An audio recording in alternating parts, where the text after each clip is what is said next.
wani malami aka ce ana kiranka a fada,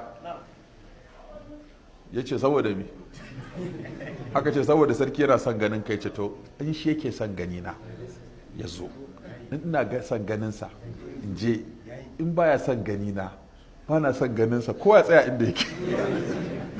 Me na rigima, ni yanzu ba na son ganinsa tun da shi yake son gani na, a ce ya zo. Kuma aka gaya sarkin bai fushi ba, sai ya ɗauko fadawa ya taho, ko aka ji bushe-bushe, ce me haka, aka ce sarki ne ya taho da kansa, ba ka ce ya zo ba. Ya gyara masa, ce to kudan ba da gefen buzun nan ya zo ya zauna.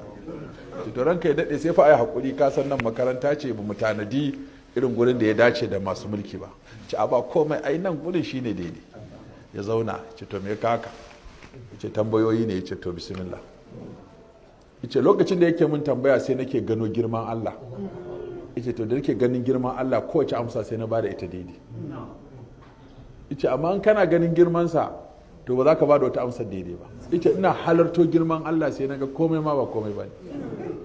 Me amsa kaza ya ce kaza, me amsa kaza ya ce kaza, me amsa kaza ya ce to nagode. Ya ce to ranka daidai sai an jima. To jama'a yi masa addu'a mana tunda akwai nauyi a kansa. Ya masa addu'a, Allah ya bashi sauke nauyi, Allah ya bashi ikon yin daidai, Allah ya bashi kaza kaza kaza. Aka tashi ya ce ya kai masa rakiya bakin makaranta ya tafi. Ba ruwansu. Dama roƙo da kwaɗayi shi yake kai mutane su kasa faɗar gaske.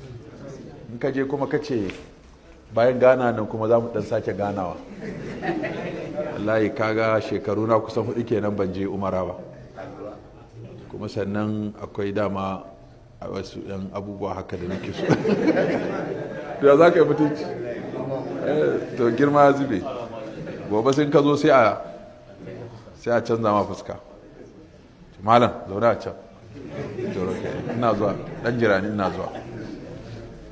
Ce malam ne za ce ba na ce jira ba, in ka kai kanka to malam ne za ce ga kujera can ka ba ka ce zauna, dafa masa shayi.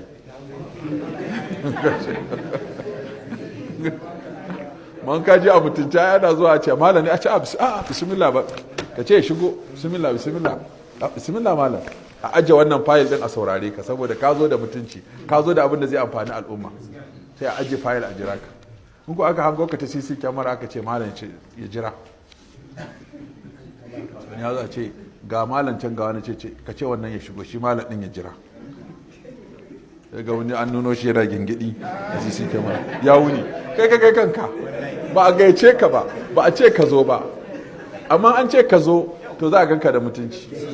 Amma an kai ka tashi ka tafi, ana aiki ka zo, kuma an san abin da ya kaka, ba wani barna ka gani kake son gyara ko na abin alheri ka gani ka zo ka faɗa a yi ba, bukatar ka ce to kuma an maka jiya, an maka shekaran jiya, yau ka taho ana aiki, sai a ce ka jira, inda ka shiga layin masu roƙo, da kaga daraja ilimi sai ta zube. Yusa Imam Malik su ba haka suka yi ba, shi yasa ilimin su ya daraja, sai ka ga mai mulki ya taho har gida ya gaishe su.